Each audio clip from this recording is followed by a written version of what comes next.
paz. Depois da voz da Sayô, ouvir a minha é um contraste, né? É um encontro de uma água bem quente com uma bem fria. Então, meu nome é Tisila, como já fui apresentada. Eu prefiro pregar aqui embaixo.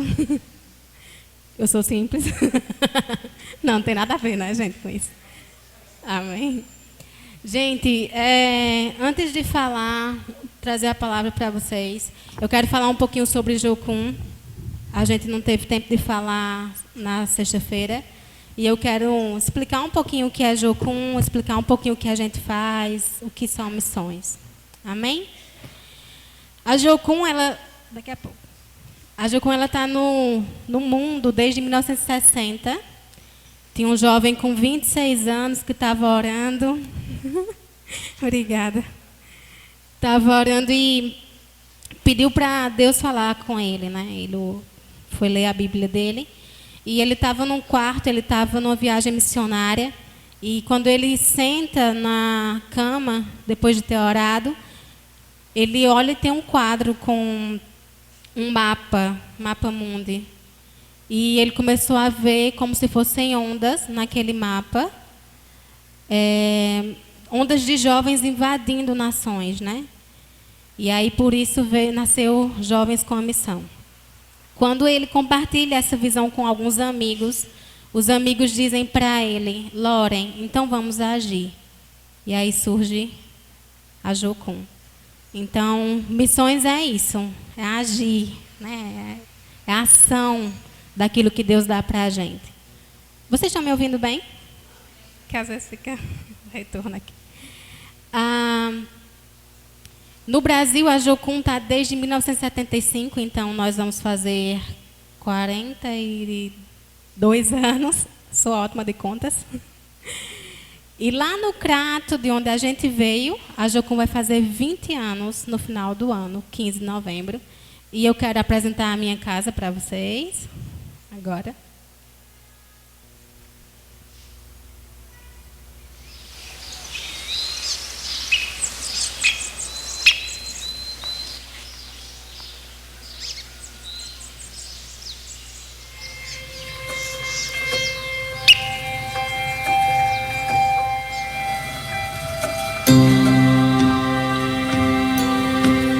E quando Deus falou conosco sobre iniciarmos uma expressão da Jocum aqui nessa parte do Brasil, Deus falou muito conosco a respeito de mobilizar, treinar e enviar pessoas para um envolvimento maior na obra missionária, tanto envolvendo sertanejos nordestinos, alcançá-los, como também utilizar nordestinos para enviá-los às nações, para proclamar o Evangelho de Jesus Cristo.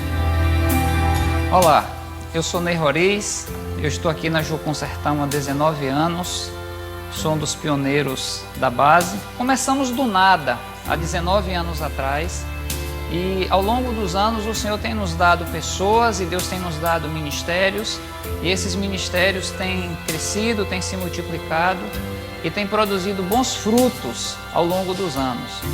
Nós estamos mobilizados em fazer Deus conhecido aqui no sertão nordestino. Nós estamos mobilizados em envolver nordestinos em missões mundiais.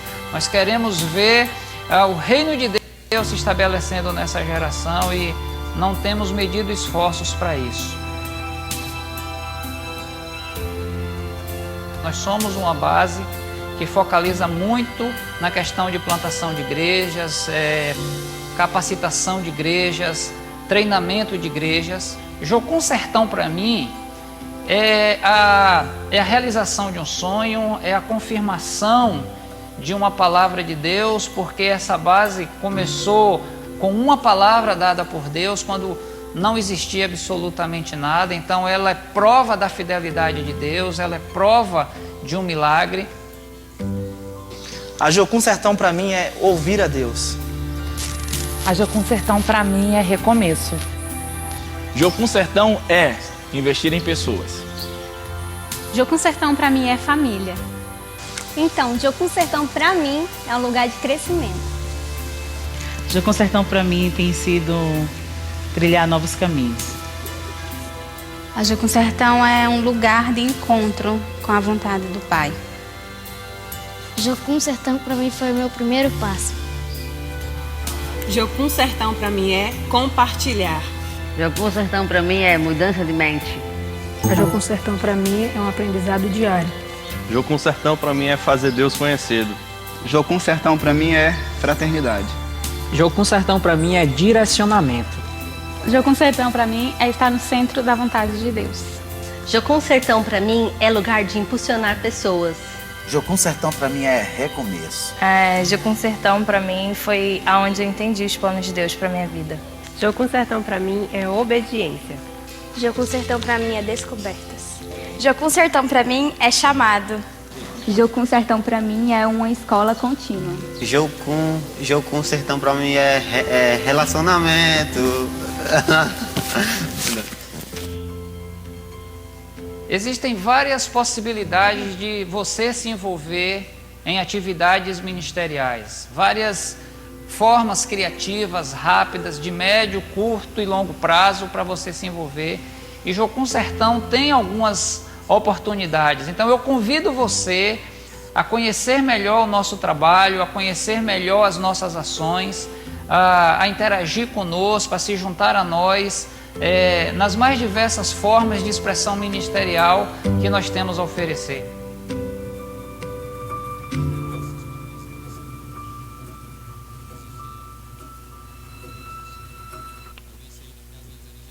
Então, essa é a minha casa. Vocês estão convidados. Esse que falou, o nome dele é o Ney Roriz. É um jovem assim de 47 anos. E a gente tem falado algumas coisas com o pastor Marcos em casa sobre juventude, sobre vocês serem uma igreja bem jovem. Para nós é um privilégio fazer parte disso. Vocês podem se chamar Graça e Vida com uma missão. Jovens com uma missão também, né? Gente, antes de trazer nosso desafio, eu quero orar com vocês e trazer uma breve palavra sobre missões. Amém? Bora orar? Senhor, primeiro eu quero ser grata pela vida de todo mundo que está aqui hoje. Ser grata pelo dom que o Senhor deu, Senhor, de pessoas conseguirem escolher a melhor parte. Escolher de fato, Senhor, doar seu domingo, seu tempo para te ouvir, Senhor, para te adorar, para se render a Ti, para buscar de Ti. A minha oração é que a palavra desta noite, Senhor, aproxime pessoas de Ti, Senhor, mais e mais.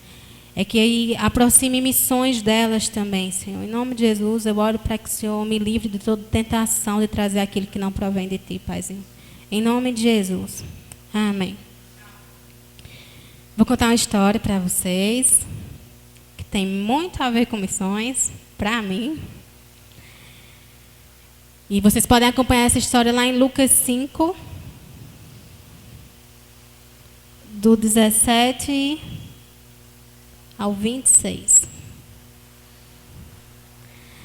Eu vou contar numa outra versão e depois a gente lê o texto, tá bom? Certo dia, quando ele ensinava, estavam sentados ali fariseus e mestres da lei, provenientes de toda a região da Judéia, da Galiléia e de Jerusalém.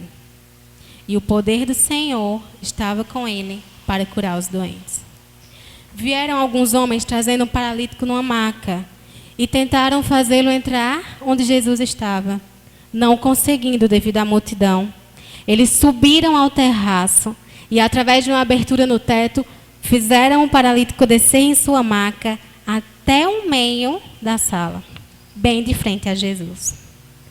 Vendo a fé que eles tinham, Jesus disse: Homem, os teus pecados estão perdoados. Os fariseus e mestres da lei se perguntavam: quem é esse que blasfema? Quem pode perdoar pecados, a não ser somente Deus? Jesus, sabendo o que eles estavam pensando, disse: o que é mais fácil? Dizer, perdoados estão os teus pecados, ou levante-se e ande? Mas para que vocês saibam que o Filho do Homem tem poder na terra para perdoar pecados, eu digo: homem, levante-se, pegue a sua maca e vá para casa. Imediatamente, o homem se levantou, pegou a maca em que estivera deitado e foi para casa glorificando a Deus. E todos que estavam ali ficaram assustados e diziam: hoje os nossos olhos viram um milagre. Que massa! Às vezes eu vou falar algumas expressões, eu espero que não escandalizem vocês. Para a gente, às vezes, ainda é um pouco complicado discernir, porque mesmo numa só nação, numa só região, às vezes a gente fala palavras bem diferentes, né?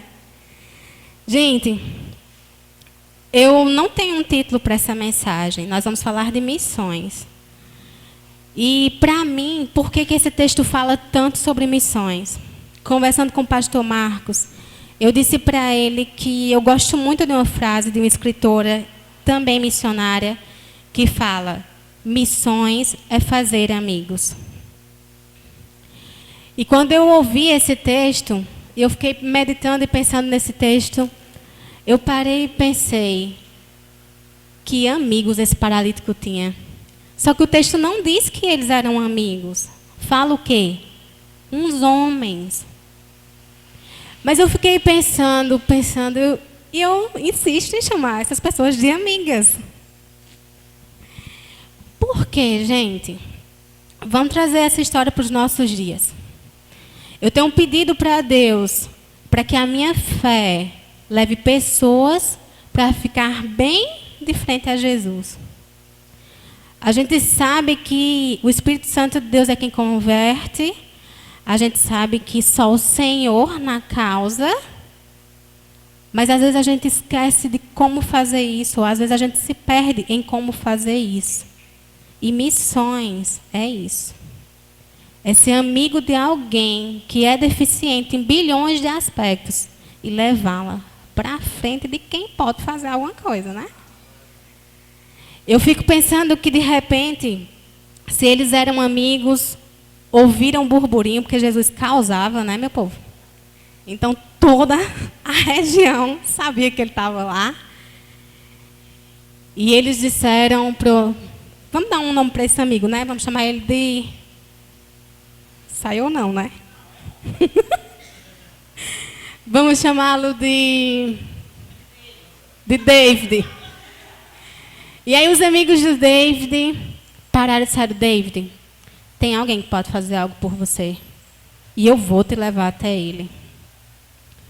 Eu não sei se David queria a cura ou se David queria a salvação. E aí a gente, quando fala em missões, a gente pensa o quê? Vamos ganhar almas para Jesus. Lógico.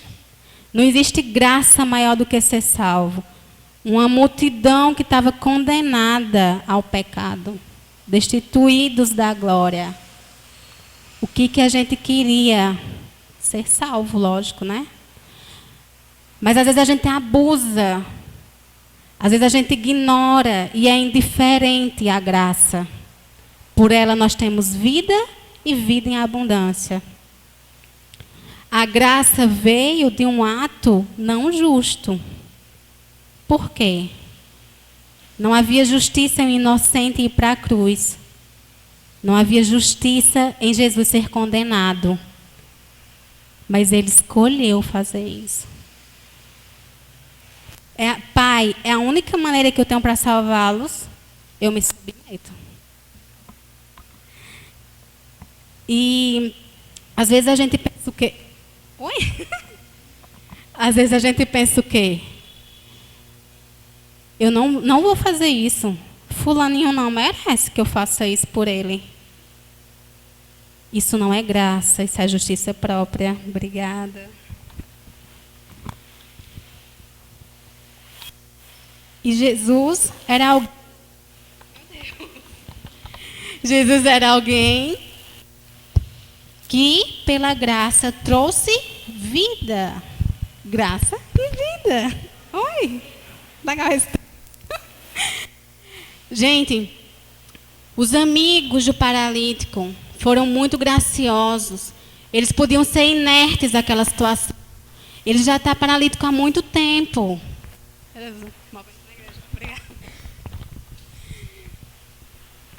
Gente, desculpa, tá? Tantos transtornos. Eles podiam ser indiferentes. Ele já está paralítico há tanto tempo, já está deficiente há tanto tempo.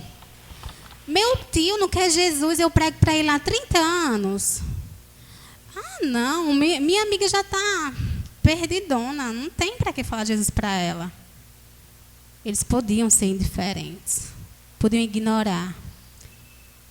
Mas eles ouviram falar de alguém que pode fazer alguma coisa. E eles disseram, bora levar David lá. Jesus está lá, vamos embora. Só que aí quando chega no templo, está lotado de gente. Eles podiam ter parado na dificuldade. E a nossa dificuldade pode ser o quê? Eles não querem saber de Jesus.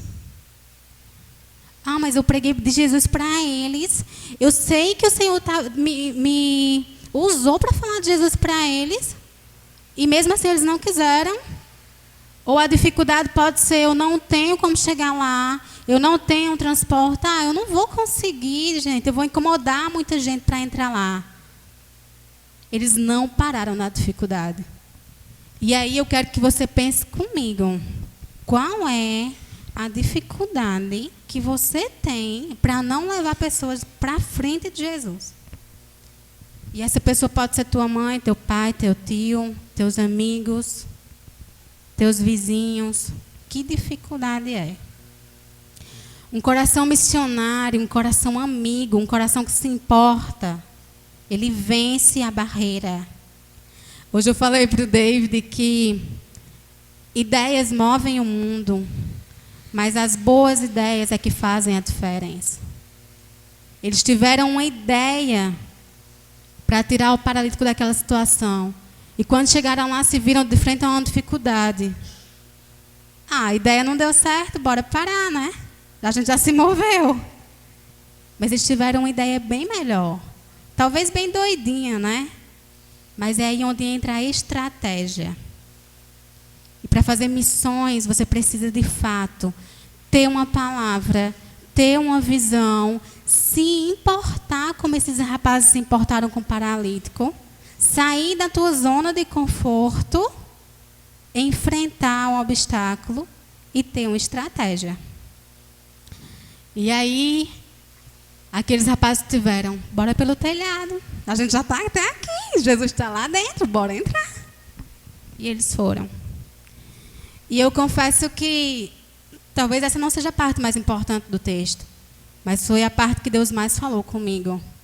Vendo a fé que eles tinham. Jesus deu para aquele homem a primeira vez o quê? Salvação. Depois, Jesus o levou à cura. Eu realmente não sei quem é o teu amigo paralítico, não sei quem é a pessoa que está em deficiência, está passando por dificuldade, que está inerte, onde quer que esteja, eu não sei. Eu só sei que a tua fé pode movê-lo ou movê-la para a frente de Jesus. Nós não temos pretensões como missionários de salvar o mundo, mas nós temos pretensões de salvar vidas, uma por vez. E ainda que eu não ganhe aquela pessoa para Jesus, eu posso levá-la para a frente dele. Eu posso levá-la para ter uma experiência, um encontro marcante com Jesus. Tem uma frase que é bem batida e que ela é muito verdadeira. É impossível sair da presença de Jesus sem nenhuma espécie de mudança. É impossível, gente. E que privilégio, né? O David teve lá de frente a Jesus, ganhou a salvação e foi curado, glorificou a Deus e deu resposta para um monte de gente religiosa que estava lá. Que de fato o Filho do Homem pode todas as coisas. Eu não concordo muito com a frase que, tipo, como eu falei aqui, né? Só Jesus na causa e tal.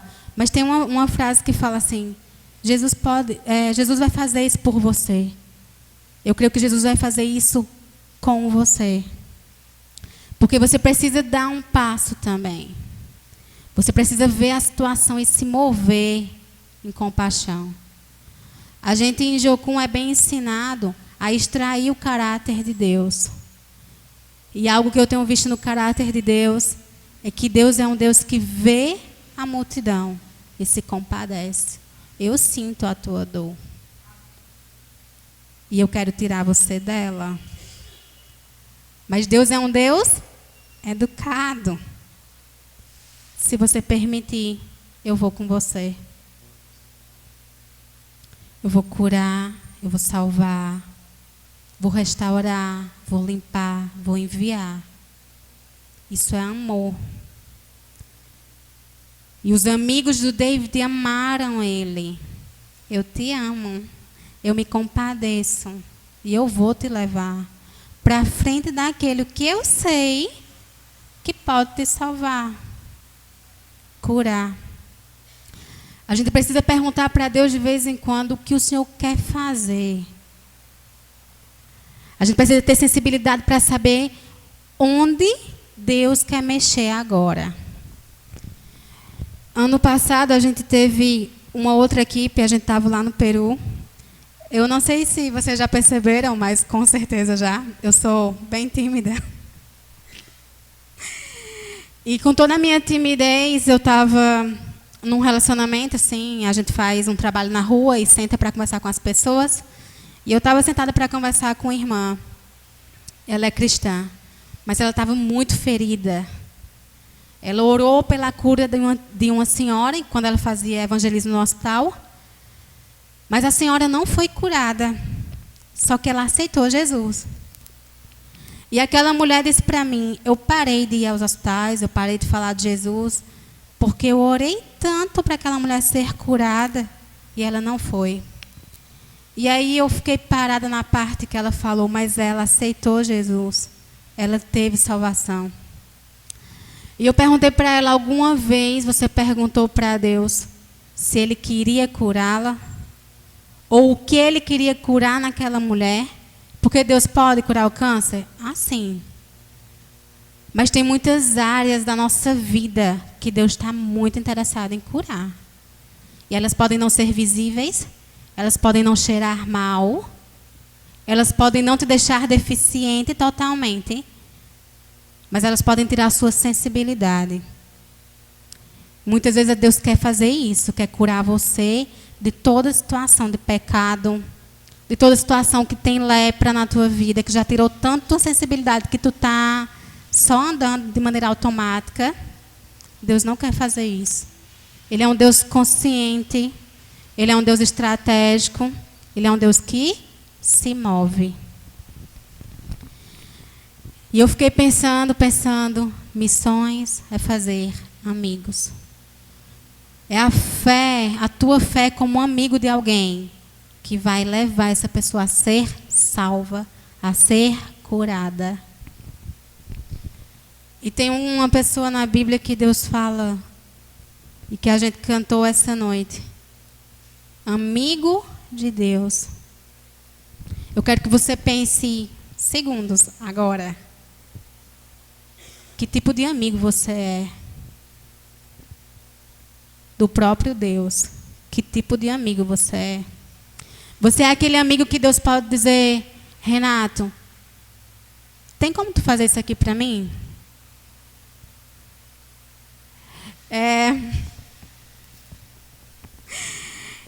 Antes da gente vir para cá, dentro dos nossos desafios, nós estamos em 9 pessoas aqui em Olinda, dando trabalho lá na casa do pastor Marcos, tomando todos os cafés do mundo. E antes da gente vir, foi um tempo de muitas batalhas e tal. E o meu líder tinha me chamado para conversar, para saber como eu estava, e eu falei para ele todas as minhas dificuldades. E quando eu cheguei pela correria, eu não consegui mandar uma mensagem para ele. E ele mandou um áudio e perguntou como eu estou. E aí eu escrevi aquele texto bem básico, que todo mundo foge. Mas no texto eu falei para ele, eu disse, Ney, sabe aquele versículo que fala que até a loucura de Deus é mais sábia do que a sabedoria humana. Parece que eu estou vivendo isso agora. E uma das coisas que eu tenho visto muito, sabe, que a maior loucura é você investir em pessoas que podem falhar a qualquer momento, que não estão aptas. E Deus faz isso com a gente. A loucura da cruz é eterna. Você realmente não está pronto, você não é o melhor, mas Ele chamou você. Vai entender, né? Que Deus é esse, né, minha gente? Um Deus que passou a vida chamando os improváveis, os impossíveis. Esse é Deus. E Ele fez isso comigo, com os 8 que estão comigo, com o pastor Marcos, sua família, né, David? Está fazendo com você agora. Mas esse Deus é educado, quando Ele chama, Ele espera uma resposta. E responder para Deus é agir. Eu estou chamando você para se mover. Que resposta você vai dar? Ou tu fica sentado para o resto da vida e finge que está tudo bem, que não ouviu nada. Ou tu se levanta. Deus tem feito isso. Deus, eu sempre faço birra às vezes, sabe? Estilo Salomão, Jeremias. Deus, eu não passo de uma criança. Vai tentar explicar uma coisa para Deus, vai pirar, né? Ele sempre me responde de independente. Eu chamei você. E o mesmo Deus que envia é o Deus que vai junto. Aquela estratégia de subir ao telhado foi uma ótima ideia. Mas eu vi muito Deus. Eu não paro nos obstáculos. Eu não paro nos teus nãos. Eu não paro na tua meninice. Eu sou Deus. E eu quero alcançar você. E eu fico pensando quando Deus falou para o amigo dele, Abraão, me confia o que tu tem de mais prazeroso, que tu mais ama. Me dá o que você mais ama. E aí vem o risco, né? Ou você perde para sempre, ou você tem de volta. E eu tenho falado para Deus, se as coisas derem certo ou não, nada vai mudar entre nós. A amizade é a mesma, né, Deus? Os amigos do paralítico doaram tempo. Doaram força para carregar um homem numa maca. Doaram o tempo para pensar, para ter estratégias. Se esforçaram, souberam de Jesus, conheciam Ele, se moveram. E num relacionamento de amizade, gente, sempre vai ter renúncia, sacrifício, compaixão, amor, doação. Eu vi rapidamente, eu gosto muito de histórias de amizade na Bíblia. E ter visto o filho de Saul com Davi, tipo, eram melhores amigos, e tem uma parte em que eles trocam algumas coisas, né? O Jonathan dá a capa dele, Davi dá outros elementos muito importantes para eles. Isso me ensina que em amizade eu dou para você o que me dá segurança. Eu me dou a você. E o mesmo cara que curou, salvou, restaurou, chamou, é o nosso melhor amigo. E talvez você creia nisso, mas eu realmente creio que Jesus está te chamando para viver isso. Falar de missões antes, gente, não é só falar de nações e vamos ser enviados, a gente está fazendo isso também. Mas Jocum tem um lema que é a nossa primeira missão: conhecer a Deus, para então fazê-lo conhecido. E se eu quero me mover para levar pessoas para a frente de Jesus, eu preciso antes ser amiga, amigo dele. E aí sim, eu vou tornar o Haiti amigo de Deus. Olinda, eu ainda estou perdida, eu não sei se eu estou em Olinda, Recife. E a gente vai tornar a Olinda amiga de Deus, os nossos vizinhos amigos de Deus. Revela Deus, revela Jesus para pessoas. Parece bem difícil, mas só no começo. Para uma pessoa tímida como eu, começar uma amizade é muito difícil. Mas eu tenho bons amigos, e amigos que duram a vida inteira até hoje, mesmo quando a gente não concorda mais um com o outro. E Deus está chamando você para ser amigo dele essa noite. Eu creio que pelo tempo é isso, mas eu também quero te chamar aqui para pensar que no processo de fazer amizade, no processo de ser curado, de ser restaurado, de ser salvo, de ficar de frente da cruz, não desista nas dificuldades. Não limite sua visão para não ver uma saída. A gente fala sobre o soberano, o Criador, o Deus que aguarda com expectativa a manifestação nossa, dos filhos, dos amigos, da natureza, da criação. Se permita, gente, se permita enxergar além. Vá além do que se vê. É loucura? É. Não posso mentir, né, gente? Mas como o pastor disse, nós somos doidos varridos. Glória a Deus. Ele fez isso conosco. Porque a cruz foi uma loucura. Então, eu confesso que para andar com Deus e entender muita coisa, é preciso enlouquecer. E para mim é uma honra fazer parte desse manicômio. Eu quero convidar, antes da gente orar e de eu passar o vídeo para vocês, o pastor Marcos para aquela canção. E depois eu finalizo com vocês, eu oro para você que quiser fazer uma oração comigo. Amém? A melodia, ela anuncia mais do que uma canção. A melodia aponta para uma volta. O tempo que foi dito pelos profetas. Também dizemos nós, ele está voltando. Ele vive no toque do amor. Ele resiste à canção do ódio. Ele se nega a cantar da indiferença.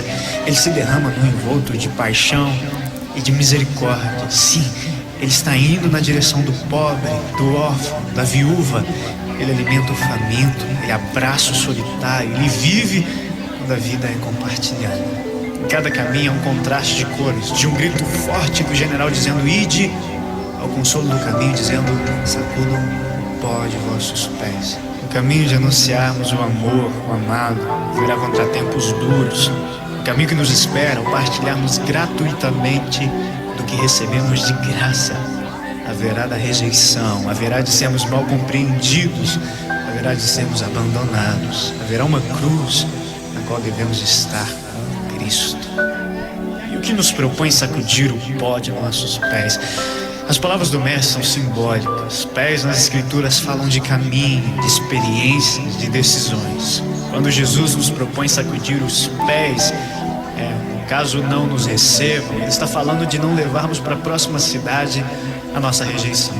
Ele está falando de deixarmos para trás o passado e avançarmos sem sermos afetados por ele. Jesus está nos advertindo que no processo de o fazer conhecido, não devemos deixar o passado comprometer o futuro.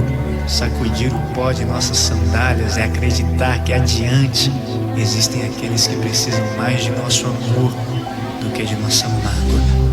O amor se levanta, o amor, ele se coloca, o amor é por todas as pessoas.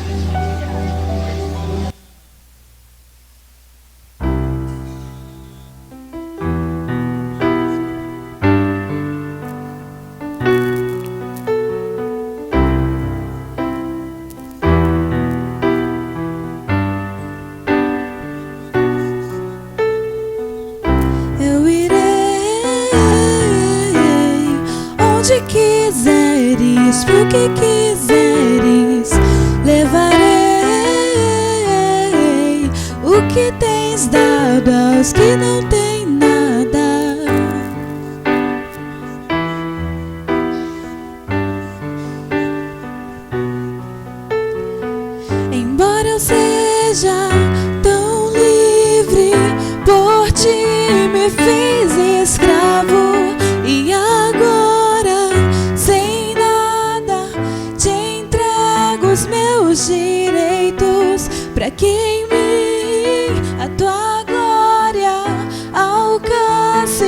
os perdidos e no barro a tua cruz se torne desejável. Eu irei onde quiseres, pro que quiseres, levarei o que tens dado aos que não têm nada. Eu irei onde quiseres, pro que quiseres, levarei o que tens dado aos que não têm nada.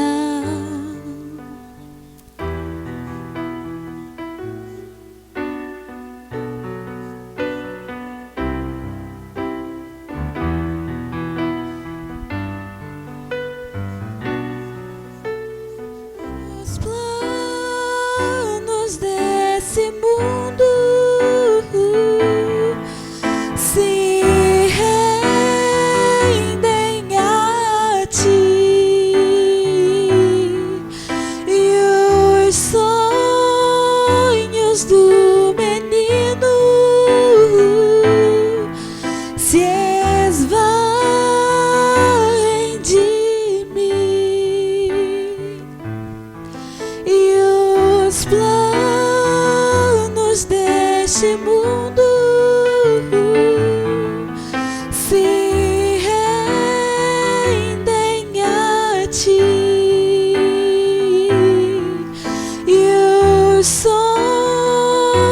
do menino se esvaem de mim. Eu irei onde quiseres, pro que quiseres, levarei o que tens dado aos que não têm nada. Eu irei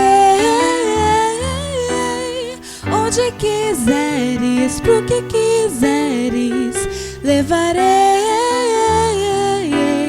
o que tens dado aos que não têm nada.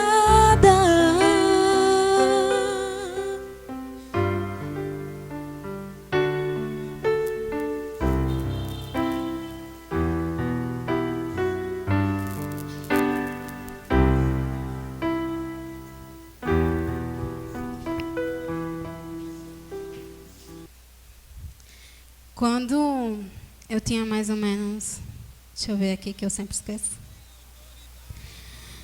Em julho de 2012, eu estava decidida a levar algumas pessoas para ficarem bem de frente a Jesus.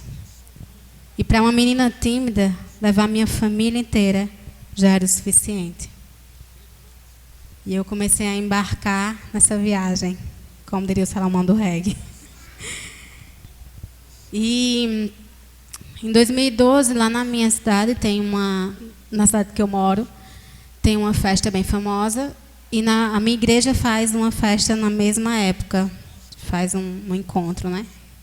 O nome da festa da cidade é Expocrato e a festa da cidade é Expovida. E aí era um dia que tinha uma banda de axé super, hiper, mega animada. Eu acho que eu contei essa história para o Davi hoje. E eles eram baianos e cantavam axé e tal, cristão, lógico. E nas últimas horas, assim, quando já ia encerrar o nosso tempo ali, por volta das 3, 4 da manhã, nem lembro, ela começou a contar uma história sobre a vida dela, um testemunho. E ela falou que Deus estava pedindo para que ela cantasse outra canção, muito diferente do estilo deles, mas Deus estava mandando fazer aquilo. E aí, quando ela começa a louvar, ela chama pessoas para fazer uma oração com ela, que era o refrão da música, que falava assim: irei onde queres que eu vá, farei o que queres que eu faça, direi o que queres que eu diga. E a inocente aqui fez essa oração. Acabou minha vida. Acabou. 2000, nesse mesmo ano, eu conheci a Jocum. Eu estava indo para outra cidade terminar a minha vida acadêmica, eu queria fazer pós-graduação, meu sonho era ser professora universitária e tal. Em janeiro eu fiz escola de férias lá na Jocum Sertão. Deus falou comigo sobre sair da minha parentela, da minha terra, para a terra que Ele ia mostrar. E eu sei que isso é muito complicado. Sua vida inteira você foi planejado, ou te deram um plano para ser cumprido. E, na verdade, o medo é bem isso. É renunciar ao seu plano. E eu renunciei o meu. Com todas as dores do mundo, eu fiz isso. Foi a melhor renúncia que eu podia estar fazendo na minha vida. Viver em missões tem seus lados extremamente difíceis. Mas tem outra parte que emprego, escola, faculdade, um sonho que você teve maior não vai pagar. Existem muitas promessas na palavra de Deus que é para a gente assumir. E uma delas, que Deus também falou com o pastor Marcos para fazer uma canção, é que todo aquele que deixar, tem uma lista lá imensa, Ele dará 100 por 1. Enquanto a gente anda mundo afora, nós temos conhecido muitos pais, muitas mães, amigos, filhos, avós, amigos. Fazer missões é fazer amigos, relacionamento. Do mesmo jeito que eu me relaciono com Deus, eu me relaciono com pessoas. Quando a gente parou para orar e perguntar para Deus, nesse treinamento que a gente está agora, que chama ETED, que são 5 meses, 3 meses teóricos e 2 meses práticos. O prático a gente tem que sair e tentar praticar tudo que aprendemos em 3 meses. Nós começamos a orar quando houve o furacão lá no Haiti. E sabe aquela coisa de quando você ora, se prepara, porque você pode ser resposta da sua oração? Aconteceu. E Deus deu uma palavra para nós, que está em Isaías 61. E como equipe, quando eu compartilhei o desafio, todos nós ouvimos Deus sobre o Haiti. A gente está tendo muitas dificuldades, principalmente financeira, mas nós entramos numa rede, e eu vou usar a rede mesmo, aquela de pescar peixe, que são vários pontos, fazendo uma coisa só. Nós temos conhecido pessoas em bilhões de lugares. E hoje um rapaz foi levar uma oferta para a gente e ele falou de algumas coisas e ele disse assim, isso serviu para mim. Eu fui pedir oferta a alguém que podia dar muito. E eu ignorei uma senhora que eu achei que ia dar o quê? Muito pouco. A mulher do muito pouco foi a mulher que deu a maior oferta. E ele disse o que para mim? Esse é o reino. A gente espera muito de quem não tem nada a oferecer. E de quem a gente menos espera é o que mais pode oferecer para a gente. Eu digo muito para o meu líder e eu ouço muito dele, de que Deus é um Deus mestre em contrariar a lógica. E viver por fé como nós vivemos é não ter garantia nenhuma, mas permanecer crendo mesmo assim. Viver por fé é viver do que sai da boca de Deus. E nós temos vivido isso. E eu quero orar com você. Depois as meninas podem passar o vídeo, vocês podem vir para a gente perguntar suas dúvidas, como vocês podem ajudar. Mas essa noite eu quero orar por você, que tem vontade de ser amigo, amiga de alguém que está deficiente, de alguém que está perdido, mazelado, afundado no pecado. Ou você mesmo pode ser alguém que necessita de amigos que te levem para a frente de Jesus. Você não precisa vir aqui na frente, mas se você puder levantar comigo e orar. Amém?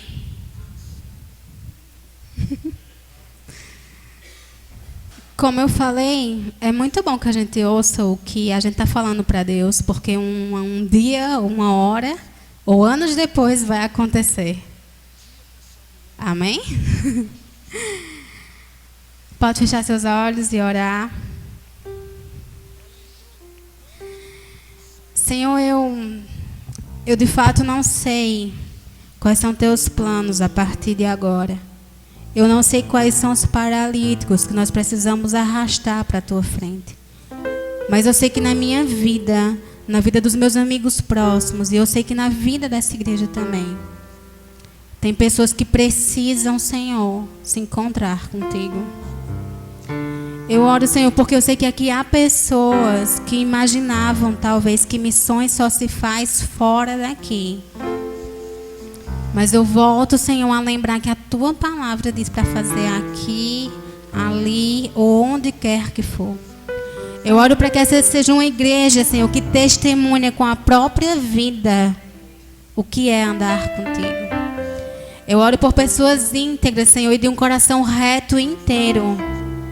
E eu oro para que o compromisso que eles estão fazendo essa noite seja contigo. E eu oro por pessoas que honrem alianças. Eu oro por pessoas que sejam fiéis como o Senhor é fiel, independente dos dias maus.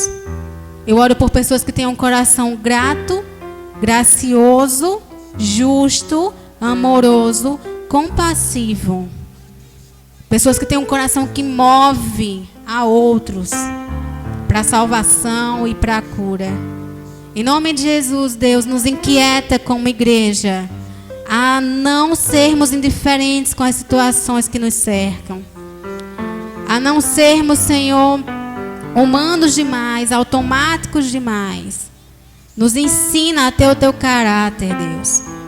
Nos ensina a amar pessoas, a se importar com a salvação delas, a se importar com a cura, a se importar com aquela situação difícil na vida delas. Nos ensina a sermos amigos de pessoas, a renunciar, a crer, a andar por fé, a olhar, a enxergar. Eu oro pela vida, Senhor, da liderança dessa igreja, no pastor Marcos, pela vida dos diáconos, pela vida dos filhos, da família, da esposa, Senhor, dos membros no geral, do Ministério de Artes, de Louvor, por todos aqueles que fazem parte dessa igreja, Senhor Deus. Por todos aqueles que, independente, Senhor, de ter um cargo na igreja ou não, são teus filhos e se movem contigo, Pai. Eu oro para que eles recebam mais de Ti. E eu oro para que eles reflitam, Senhor, aquilo que eles têm recebido de Ti. Em nome de Jesus, Senhor. Eu oro para que hoje seja um dia diferente. Eu oro para que todo aquele que ainda não teve esse encontro, que ainda não ficou de frente a Ti, que se sinta incomodado a ficar, que se sinta incomodado a se mover, Deus, onde quer que seja, Pai. Em nome de Jesus.